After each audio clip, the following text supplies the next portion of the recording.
Kaya mga ka-idol, luto na. Ayan na, pamimigay si Mrs. Namigay na nga eh. Doon nagdala na siya ng ng mga gulay sa mga kapitbahay. Ayan, nagparty-party niya na, yan ang natitira. Oh. Ayan, nagparty-party niya na doon sa mga kapitbahay namin.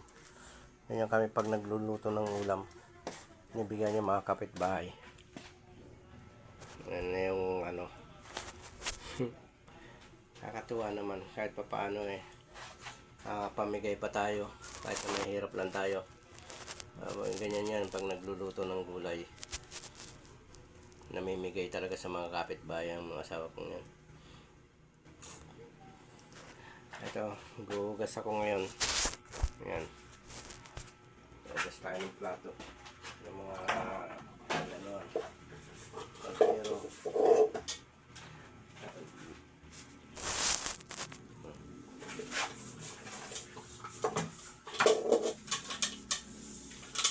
namimigay na ng gulay misis ko. Nakapagluto na siya eh.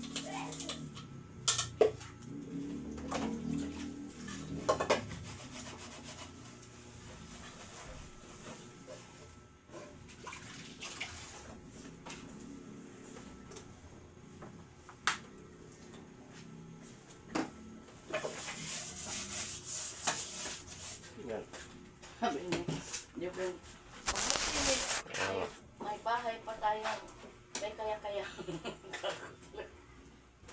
Namimigay na siya. Sinasabayan mo na ng bigas, may tanghalian, buisit ka. Yamo ka mo, malapit na yan. Oo. Bigyan ng bigas. Pagka tayo mga tangat ng konti sa buhay, mamimigay tayo sa mga kapitbahay natin ng blessing. Kasi sa ngayon, walang-wala pa talaga eh. Wow. Mga ka-idol, ayan o, nagparte-parte na yung gulay na niluto niya. Ipamimigay yan sa kapitbahay. Lahat ng kapitbahay. Halos lahat ng kapitbahay namin dito sa Nakakatikim. Ayun na siya. Ayun mga ka-idol.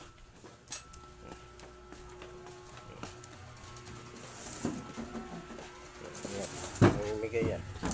Siguro natin sundan sa labas kung tayo ay Asan si Robek?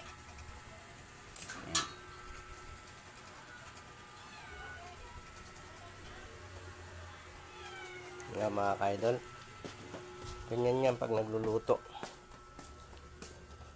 Kaya hindi kami nagluluto ng pakunti-kunti lang.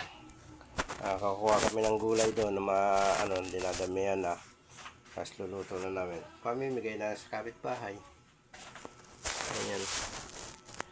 Titira lang kami ng pang-ulam namin. Ito. Hugas ako ngayon ng mga pinaggamitan. Oh. Yan.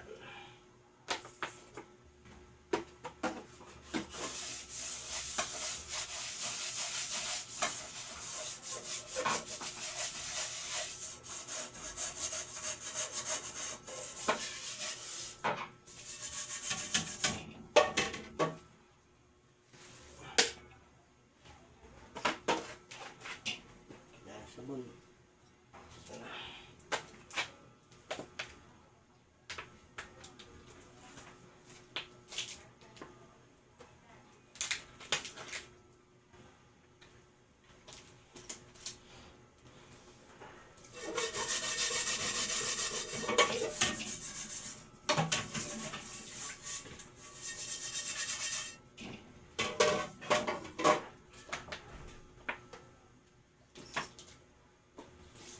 Kapag may naagos kami ron sa taniman namin, yun, lahat ng kapitbahay namin, nakatikim.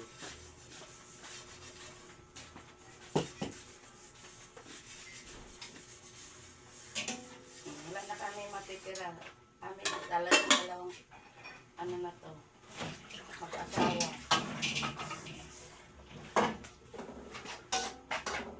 Baho ko na tayo. Amoy udo. Yan. Ayan po.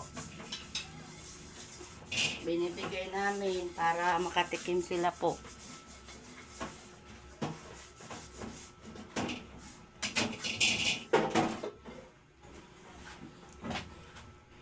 Dami na.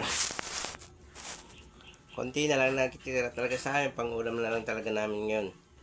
Ang dami nung puso, yung lubi-lubi, sigarilyas, at saka papaya. Pinagsama-sama, ginataan. Sinahugan lang namin ng sardinas. Ayun na. Ayun, pagkaluto, ginataan namin. Pagkaluto, ayun, pinamahagi na sa kapitbahay. Tira lang kami ng konti pang ulam namin yung tanghalian. Ganyan po kami rito. Pag nakaka-harvest kami doon sa taniman na yun. Kaya malaking pakinabang sa amin yung taniman na yun. Minsan, ayun, naunahan lang na magnanakaw. Katulad ng papaya. Ano lang yun. Napulot lang namin doon sa natira-tira nila. Siguro nagmamadali, naiwanan. 2 piraso. Kaya ganyan ang buhay. Ayaw nila magtanim, gusto nila mamitas ng ibang produkto, pinagkahirapan ng ibang tao. Na tayo magagawa, talaga may taong ganyan. Sana makatulong tayo sa kanila. Sana mabusog sila doon sa mga kinukuha nilang yun. Diba mga idol? Tuloy lang ang paghuhugas.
Yun na, yung pinaggamitan ako ng gugas.